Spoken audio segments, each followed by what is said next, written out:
कानून की जुर्म पे हुई आज एक और शानदार जीत। खतरनाक मुजरिम बाला सिंजू, जिसे बच्चों की तस्करी के लिए देश के हर राज्यों की पुलिस तलाश कर रही थी, वो आखिरकार सीआईडी के हाथों पकड़ा गया। अब सीआईडी की टीम बाला से पूछताछ करेगी और बाला के इंटरोगेशन का वीडियो बना के उसे सबूत के तौर पर अदालत में पेश करेगी, ताकि बाला को सख्त से सख्त सजा दी जा सके।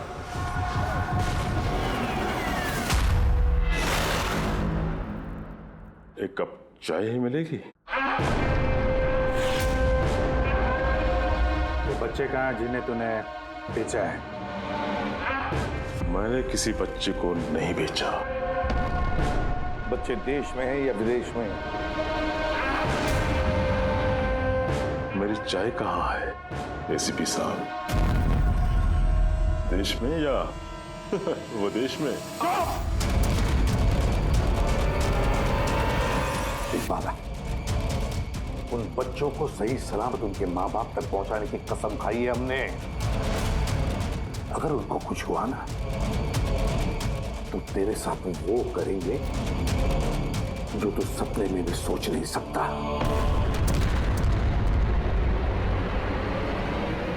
एसीपी साहब, आप मुझे धमकी दे रहे हो?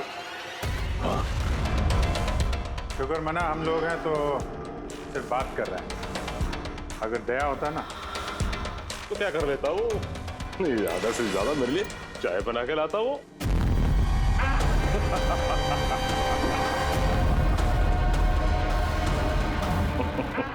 नीचे का। अरे मैडम जी, आप ही मेरे लिए चाय बना के ले।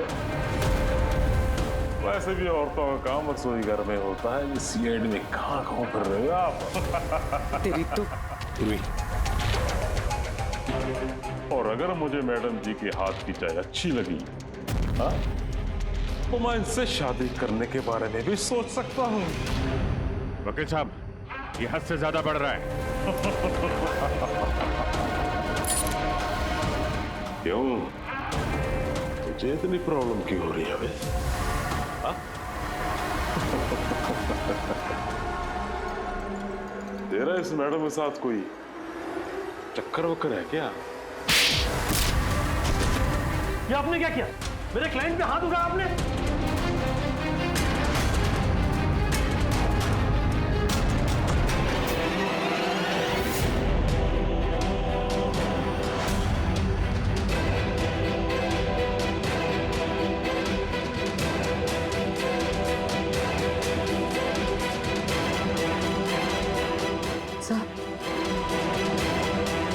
So he's dead?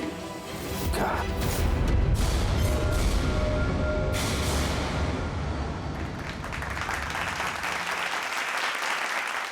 Good evening ladies and gentleman and welcome to सवाल जवाब। मैं आपका होस्ट अभय कुमार आपका स्वागत करता हूं। आज का विषय या डिबेट है कि क्या हमारे देश में कानून के रखवाले कानून से बड़े हैं?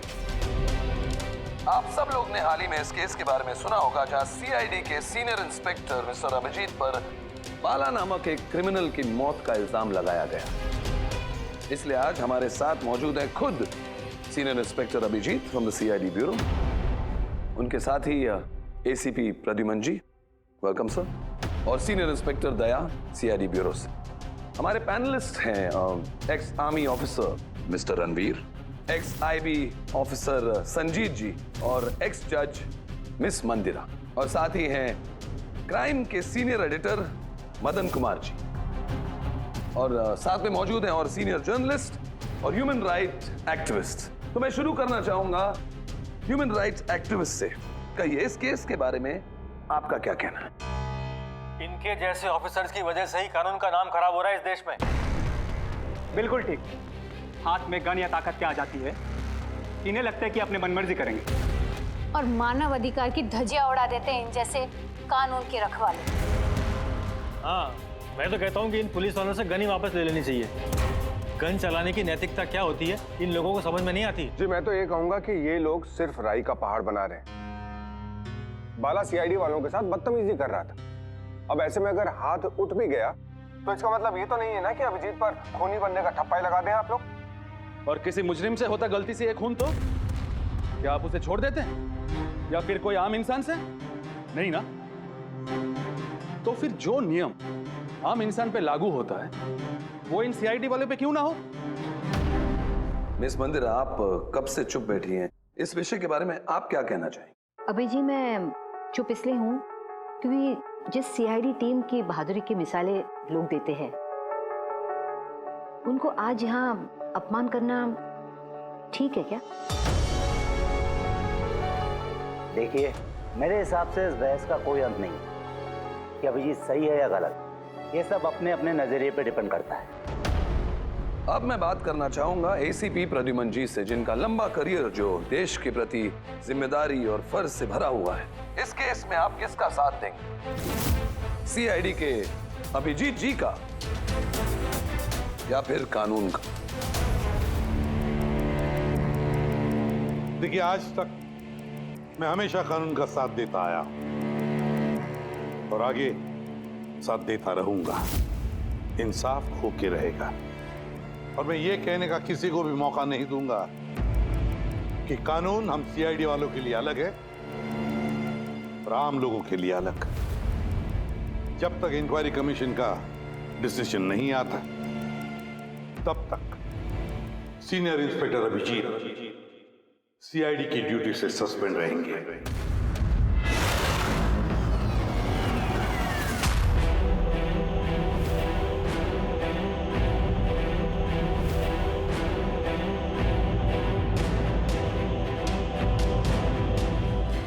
एक मिनट सर।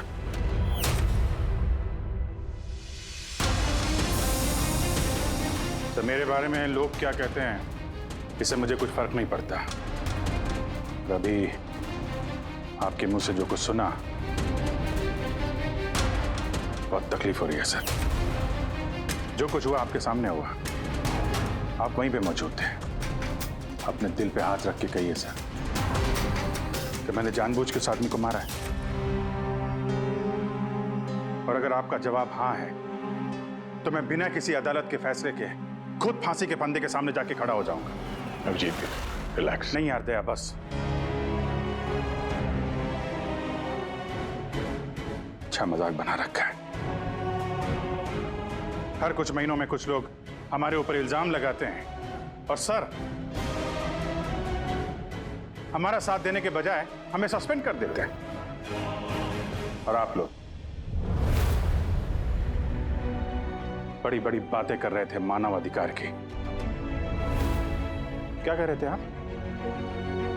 हमारे हाथों से गन ले लेनी चाहिए। अगर आज आप लोग अपने घरों में सुरक्षित तरीके से होली दिवाली मना रहे हैं वो इसलिए कि हमारे हाथों में गन्स हैं। हम लोग रात भर जागते हैं ताकि आप लोग चैन की नींद सो सकें। जब मुजरिम यहां सर पे बंदूक तानता है, छाती पे गोली चलाने वाला होता है और तब आपको यह याद दिलाया जाता है कि आपको पलट के मुजरिम पे वार नहीं करना है, सिर्फ टांग पे गोली चलानी है। उस दिन मैं आपसे ह्यूमन राइट्स और मानव अधिकार की स्पेलिंग पूछूंगा। उस दिन। आज मैं दुनिया वालों के सामने खुल के बोलना चाहता हूं, बाला जैसे आदमी को जिंदगी जीने का कोई अधिकार नहीं। वैसे भी अदालत उसे फांसी की सजा देती ना। कुछ दिन पहले मर गया तो कौन सा तूफान आ गया? और इतने साल अगर सीआईडी में मेरे हाथ बंधे नहीं होते तो इन जैसे लोगों का इंसाफ मैं कब का कर चुका होता है। और वैसे भी ऐसे कानून का क्या फायदा है जो मुजरिमों को सजा नहीं दे सकता? और वो कानून मुझे क्या सस्पेंड करेगा? मैं खुद सस्पेंड करता हूं ऐसे कानून को। दिल में जज्बा और जेब में इस्तीफा लेकर हमेशा घूमता हूं मैं।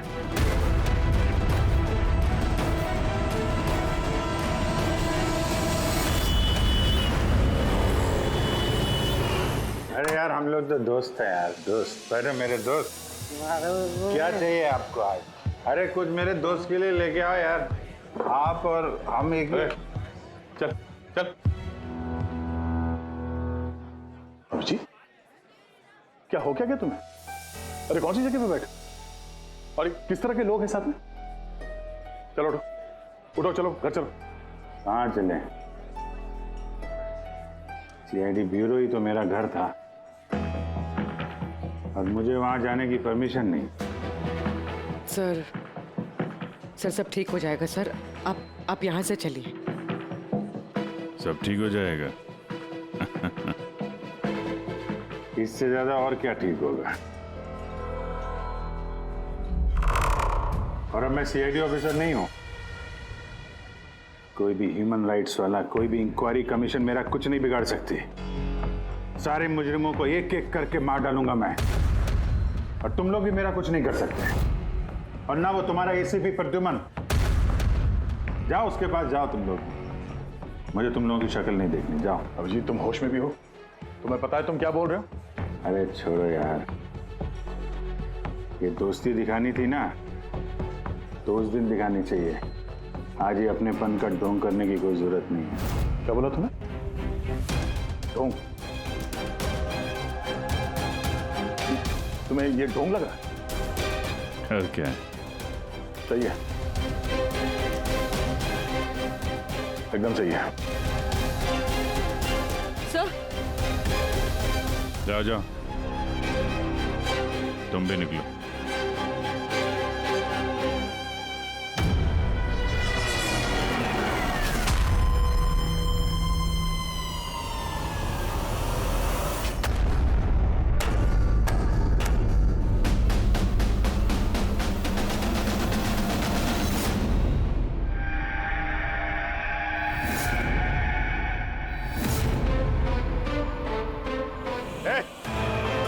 कौन है यहाँ?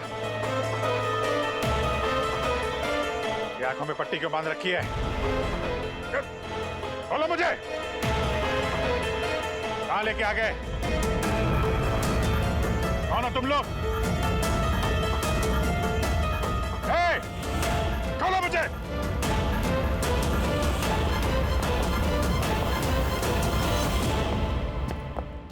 कौन हो तुम लोग? पट्टी खोलो।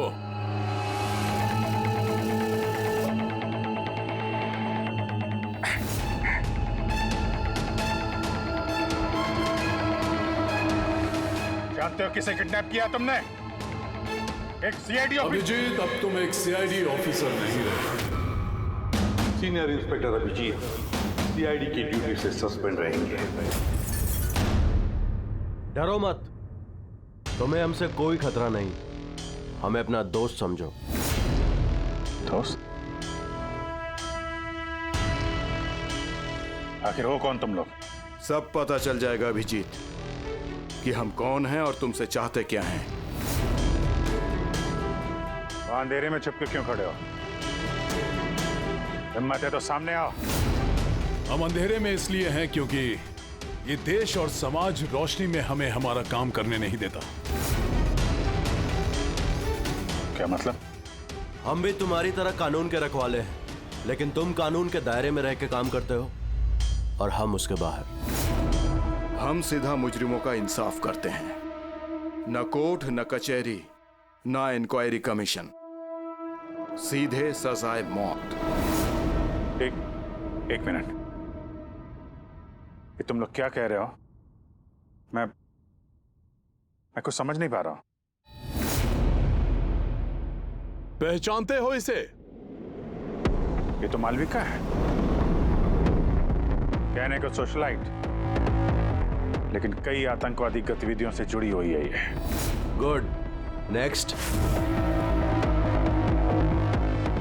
रंगन बंगा रियल एस्टेट का बिजनेस दिखाने के लिए और उसकी आड़ में ड्रग्स का लेन देन। विलियम? ये तो विलियम है। 7 मर्डर का इल्जाम है इसके ऊपर। That's right. मगर मुझे क्यों दिखा रहे हो इनकी तस्वीरें? मुझसे क्या चाहते हो? बताते हैं। पहले तुम जरा ये बताओ कि अगर तुम्हें ये पता चले कि इन मुजरिमों को कानून कभी सजा दे नहीं सकता, तब तुम क्या करोगे? अगर इनको कभी सजा नहीं मिल पाई तो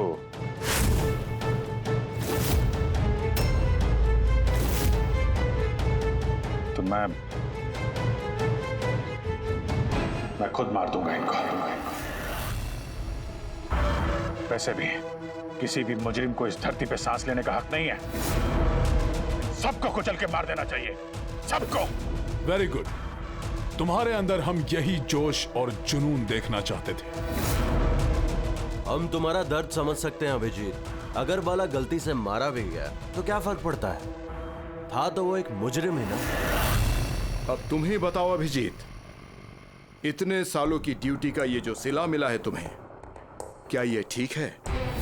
इनके जैसे ऑफिसर्स की वजह से ही कानून का नाम खराब हो रहा है इस देश में। और मानव अधिकार की धज्जियां उड़ा देते हैं इन जैसे कानून के रखवाले। हाथ में गन या ताकत क्या आ जाती है, इन्हें लगता है कि अपनी मनमर्जी करेंगे। नहीं, बिल्कुल ठीक नहीं है।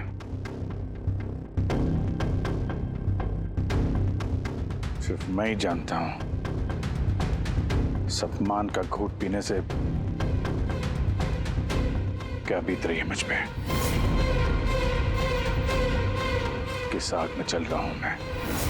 हम समझते हैं अभिजीत, इसलिए तो तुम्हारी तरफ दोस्ती का हाथ बढ़ा रहे हैं।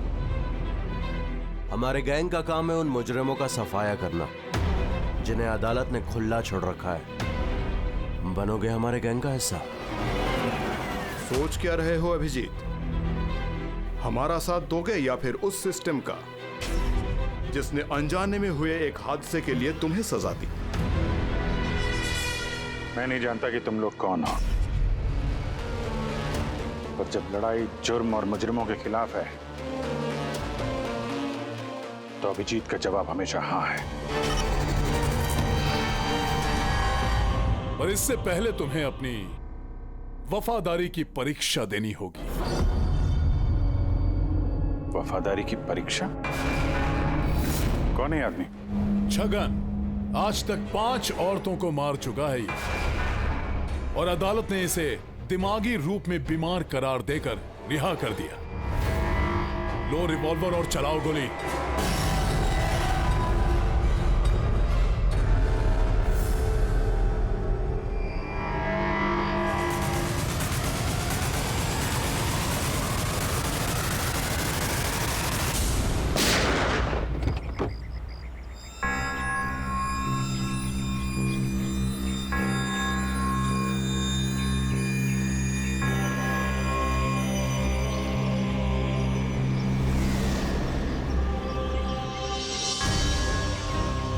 हमारे फ़ोन का इंतज़ार कीजिएगा। और हाँ, जो आपको तकलीफ हुई ना, उसके लिए सॉरी। और एक बात ध्यान में रखिएगा, फ़ोन हमेशा अपने साथ रखिएगा। अगर बाथरूम जाना है तो भी।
मैं आ गया।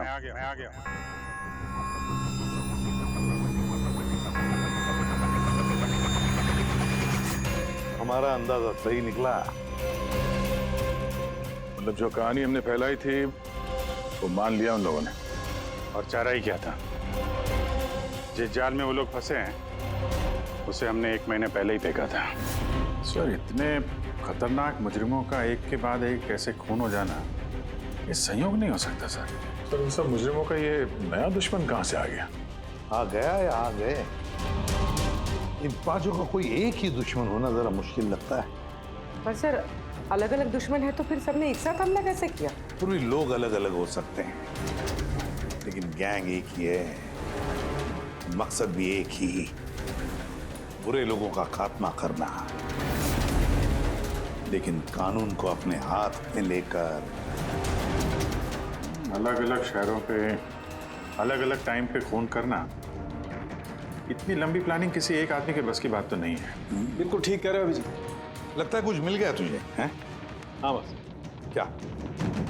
बस इसमें कोई एक खूनी नहीं है, क्योंकि अधिकतर हर एक खूनी का खून करने का अपना एक खास पसंदीदा तरीका होता है, लेकिन यहां पर ऐसा नहीं। ये देखो, इसे गोली मारी गई है। गोली बहुत दूर से मारी गई है, लेकिन गोली सीधी जाकर के दिल में लगी है, 1 इंच भी इधर उधर नहीं। दूसरा, इसे मार्शल आर्ट के किसी एक खास मूव से मारा गया है, बहुत ही खतरनाक, एक झटके में चित। और ये तीसरा मर्डर? ये तीसरा, इसे जहर से मारा गया है। एक खास नुकीली चीज से जहर इंजेक्ट किया गया है सीधा आर्टरी में।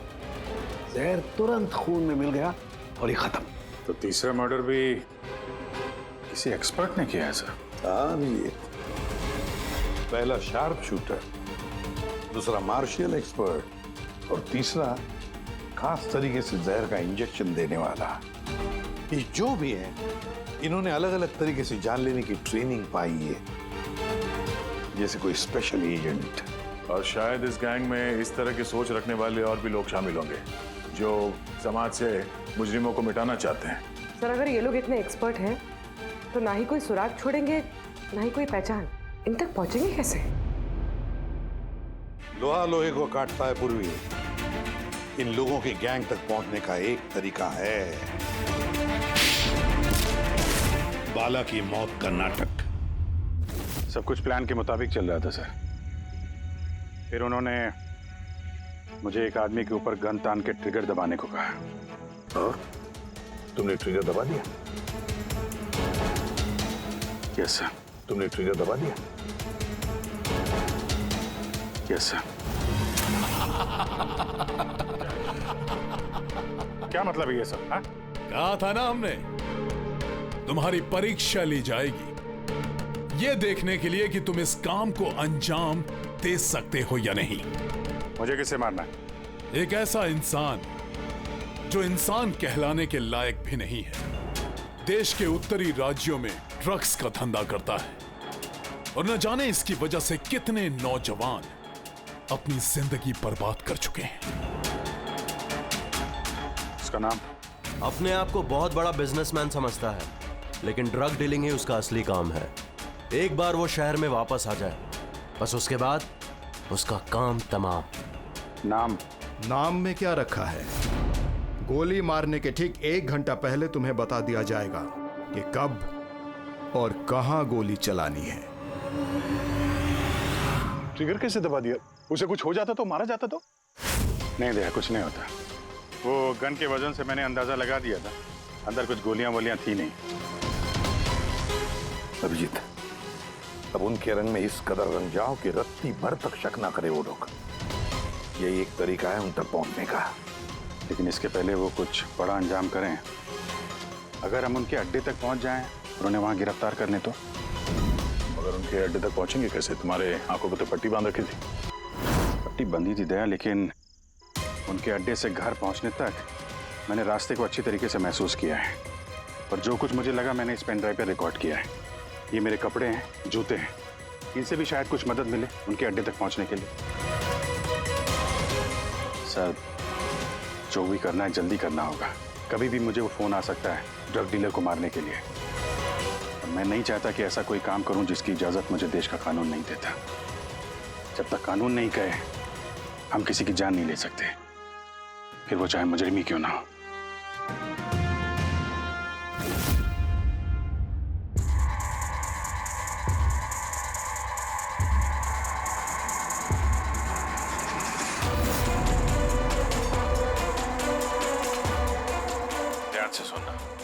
मिला के 1.5 घंटे लगे थे मुझे उनके अड्डे से अपने घर आने में। कार की स्पीड 60 के ऊपर नहीं गई होगी। 15 मिनट गाड़ी ट्रैफिक जाम में फंसी हुई थी। 10:15 उस वक्त मुझे किसी की अर्थी जाती हुई सुनाई थी। और हाँ, जब हम अड्डे से निकले थे तो वहाँ कहीं मंदिर में आरती हो रही थी लाउड स्पीकर पर। और कुल मिला के 6 ट्रैफिक सिग्नल पे गाड़ी रुकी थी और कुछ 5 फ्लाईओवर्स थे और हर फ्लाईओवर को क्रॉस करने में करीब 40 से 45 सेकंड लगते। रेलवे स्टेशन और एक फ्लाईओवर के नीचे रेलवे स्टेशन था जहाँ पे ट्रेन की अनाउंसमेंट हो रही थी। सर आप अंदर। सर ये देखिए, अनिकेत कुमार सर। सीबीआई ने अभी थोड़े दिन पहले इससे बातचीत भी की थी। सर देश के कई जगहों पर ये ड्रग्स का धंधा करता है। अभी कहाँ है? सर वो फ्रेडी सर देख रहे हैं। सर ये पैडी है, धान। ओह, ये पैडी है। वो जो तुम अभिजीत की कमीज पर से लेके आई थी वो रेशा, वो एक गनी बैग का रेशा, किसी बोरी का। मतलब पैडी और बोरा, इसका मतलब ये कोई गोदाम है। गोदाम को अपना अड्डा बना रखा है उन लोगों ने। कोई ऐसा गोदाम जहां पर अनाज रखा जाता है, या फिर कोई ग्रेन मिल। सर ये रूट लिया उन लोगों ने। ये रूट ठीक वैसा है जैसे अभिजीत सर ने बताया था, विरार की तरफ जाता है ये। गुरजापुर में। हाँ डॉक्टर साहब, क्या अभिजीत को अनाज के गोदाम में रखा गया था?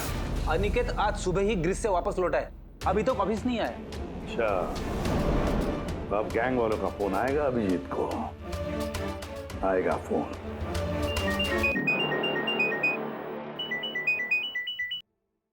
हेलो, आपके लिए एक खुशखबरी है अभिजीत सर। जिस घड़ी का आपको इंतजार था वो आ गई है। आज आपके शुभ हाथों से एक मुजरिम को सजा मिलेगी। ठीक 1.5 घंटे के बाद एक काले रंग की गाड़ी आएगी आपके पास और बता देगी कि आपको किस पे और कहां गोली चलानी है। मगर राइफल कौन सी है? क्या फर्क पड़ता है राइफल कौन सी है?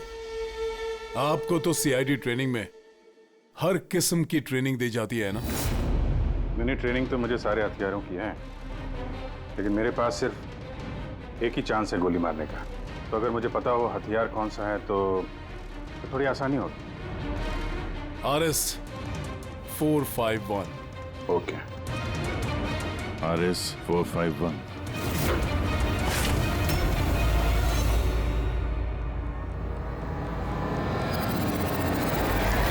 ये क्या कह रहे हैं आप? मेरी जान को खतरा है? फिर तो मैं कहीं जाऊंगा ही नहीं, घर के अंदर ही छुप के बैठूंगा मैं। सारी मीटिंग्स कैंसिल। अनिकेत, घर में छुप कर बैठने से कोई फायदा नहीं होगा। उन लोगों ने ठान लिया है तुम्हें मारने का, और वो मार कर ही रहेंगे तुम्हें। तो आप कुछ कीजिए ना, आप लोग सीआईडी वाले हैं, बचा लीजिए मुझे। बचा लेंगे हम तुम्हें। सिर्फ इस बार गोली हमारा ऑफिसर तुम पर चलाएगा। तुम्हारे इन कपड़ों के अंदर एक बुलेट प्रूफ जैकेट होगा और कुछ खून के पैकेट्स। अगर निशाना इधर उधर चला गया तो? अगर गोली सर पर लग गई तो? कुछ नहीं होगा, क्योंकि गोली भी नकली होगी। और हाँ, तुम्हें तुम्हारे कर्मों की सजा जरूर मिलेगी, मगर पहले हम तुम्हारे जरिए उस मास्टरमाइंड को पकड़ेंगे। अब बताओ, मीटिंग के लिए कहाँ जाने वाले थे तुम? अगली मीटिंग 1 घंटे में है। एक मॉल के बाहर एक प्रोडक्ट लॉन्च है। मॉल के बाहर? हेलो, मुझे लगता है मिशन कैंसिल करना पड़ेगा। मगर क्यों? बाला जिंदा है।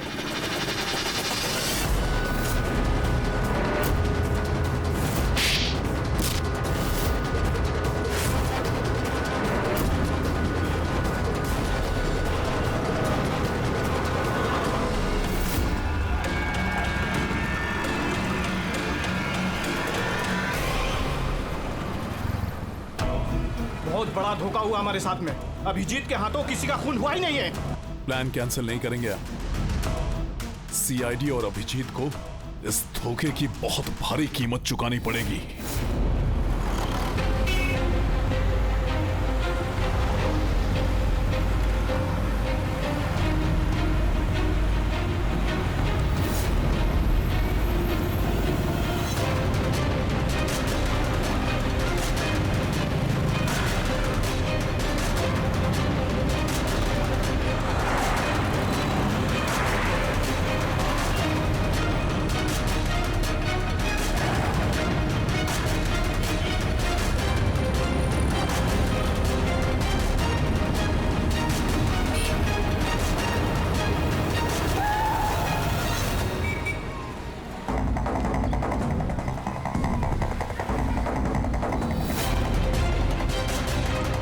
यहाँ पे वो आदमी आने वाला है। पर वो आदमी आया कौन? सब्र रख, पता चल जाएगा। चल तुझे वो जगह दिखाता हूँ जहाँ से तुझे गोली चलानी है उस पर।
गोडाउन तो एकदम खाली है, कोई भी नहीं है यहाँ पे। हाँ सर, ये वो गोदाम तो नहीं लग रहा है जिसे हम ढूंढ रहे हैं। ओ भाई साहब, कौन है आप लोग? क्या चाहिए? तुम यहाँ पे काम करते हो? ये गोडाउन को इस्तेमाल कर रहा था क्या? नहीं तो पिछले 2 साल से बंद पड़ा हुआ है और ये गोदाम हमारे बॉस को बेच रहे हैं। अब क्या खरीदने आए? अगर ये वो गोडाउन नहीं है तो फिर कौन सा गोडाउन है?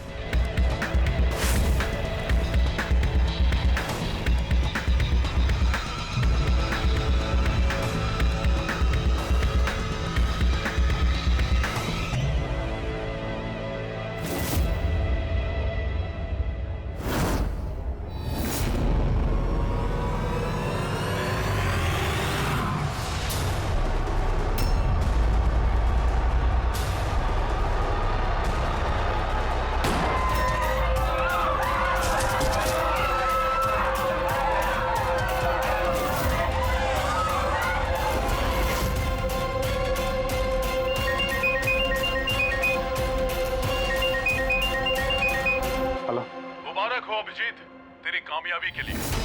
अनिकेत की टिकट कट चुकी है। अब बैठो गाड़ी में, मिलकर बधाई दूंगा तुम्हें। ठीक है, आ रहा हूं मैं।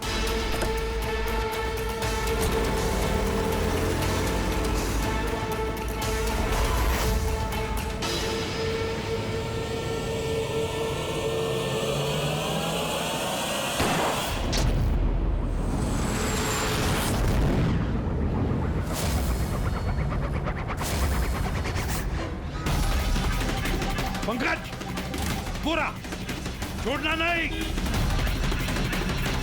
ओह नो सर। क्या हुआ? सर मुझसे एक गलती हो गई। वो तिलक नगर वाला गोदाम मिस हो गया। सर ये देखिए सर, वहाँ पर भी मंदिर है, स्मशान है, फ्लाईओवर है और रेलवे ट्रैक है। कहीं ये वही गोडाउन तो नहीं है? कितनी दूर है यहाँ से? सर ट्रैफिक है तो 40-45 मिनट लगेगा। सर मुझे को पता था हमारे प्लान का। अभिजीत सर नकली गोली चलाने वाले थे। अभिजीत की जान को खतरा है, दया को फोन करना होगा। दया, देखो अनिकेत पर किसने गोली चलाई है, असली गोली। हाँ, अभिजीत की जान को खतरा है। उनके अड्डे का पता चल गया? नहीं सर, ढूंढ रहा हूँ। जल्दी जल्दी दया, टाइम नहीं है हमारे पास।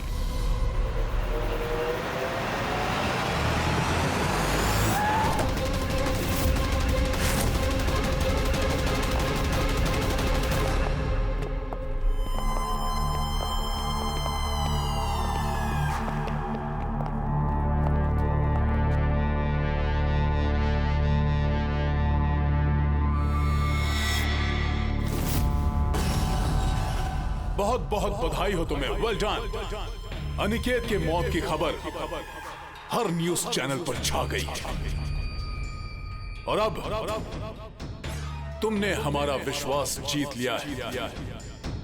इसलिए अब हम अंधेरे से रोशनी में आकर तुमसे अपनी पहचान करवाएंगे।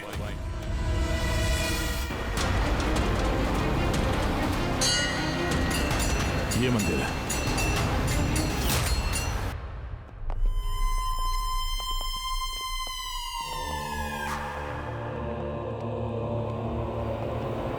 हमारे पैनलिस्ट हैं ex IB officer Sanjeet ji, ex जज miss Mandira, ex army officer mister Ranveer. Oh, तो आप लोग हैं? हाँ, हम। क्यों? हैरानी हुई हमें देखकर? भूल गए उस दिन जब सिर्फ मैंने तुम्हारा समर्थन किया था?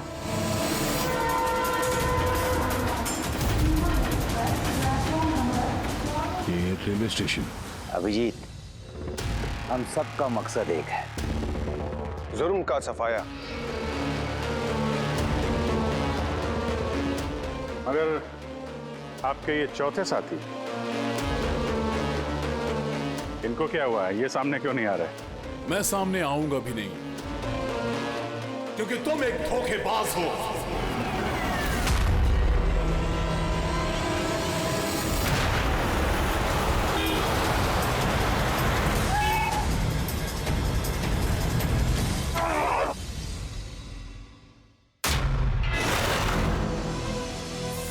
बाला जिंदा है? हाँ, ये जिंदा है, क्योंकि ये सब सीआईडी की सोची समझी चाल थी हमें फंसाने के लिए।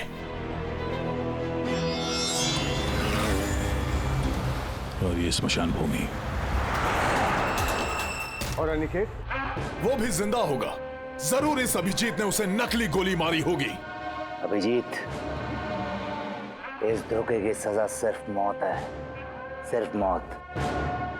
तुम और बाला दोनों मरोगे, दोनों। और तुझे हम नहीं मारेंगे, ये मारेगा। मैं क्यों? क्योंकि एक ईमानदार और बहादुर ऑफिसर को मारना हमारे ईमान के खिलाफ है।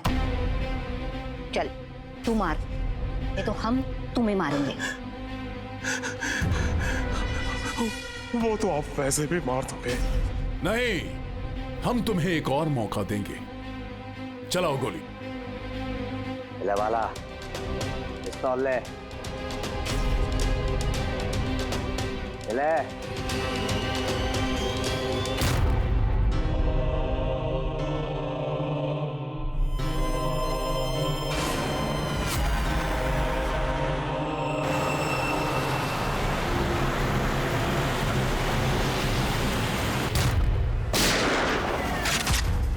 कोई नहीं भागेगा। चल।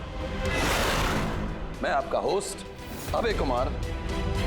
हम लोगों ने जो कुछ भी किया उसका हमें बिल्कुल अफसोस नहीं। हम लोग भी देश के लिए कुछ करना चाहते थे, जैसे आप लोग करना चाहते हो।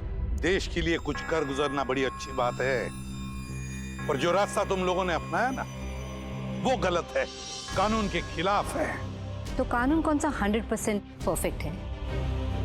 ये वही कानून है जिसके चलते इतने सारे मुजरिम समाज में आजाद घूम रहे हैं। उस अनिकेत को भी आपने बचा लिया ना? हाँ, अनिकेत को हमने बचा लिया, सिर्फ गोलियों से, कानून से नहीं, समझे?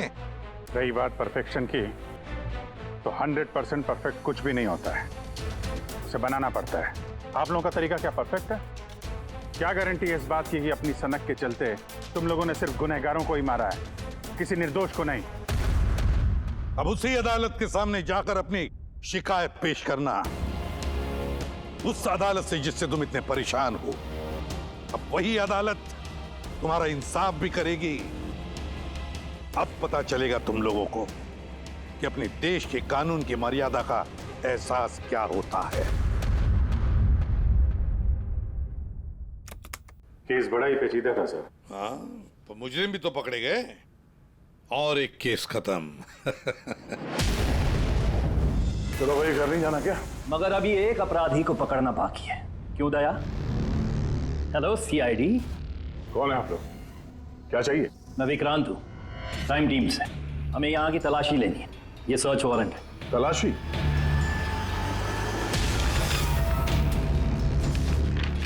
हमारी आप सबसे रिक्वेस्ट है कि आप सब हमारे साथ पूरी तरह से कोऑपरेट कीजिएगा। क्या हम जान सकते हैं कि तलाशी क्यों ली जा रही है? दमन के फांसी वाले केस में आप सबके खिलाफ कंप्लेंट है कि आप सब ने एविडेंस के साथ छेड़छाड़ की थी।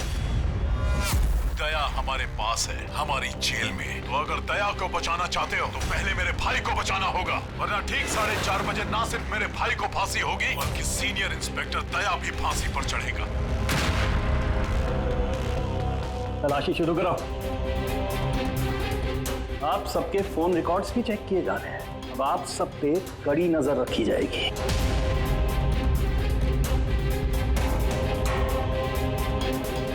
और हाँ, आप सबके साथ अकेले अकेले सवाल जवाब भी किए जाएंगे। मेरी आपको पर्सनल सलाह है, जो भी बोलना बिल्कुल सच बोलना। ये सीआईडी का फ्यूचर तय करेगा। सीआईडी से हैं, कोई पानी का बुलबुला नहीं। और तुम कौन होते हो हमारा फ्यूचर तय करने वाले? सीआईडी की बुनियाद सच की नींव पे टिकी है। झूठ बोलना हमें आता नहीं। हाँ हाँ पता है, आप सीआईडी वाले हो, पता है।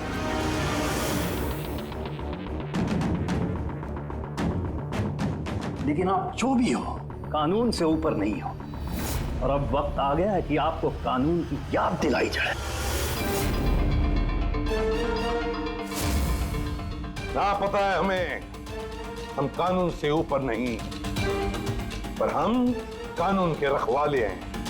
कानून के रखवाले हम सीआईडी वाले हैं, और हम गर्व से कहते कि हम सीआईडी वाले हैं। और हमारे खून का एक एक कतरा सीआईडी को और इस देश को समर्पित है।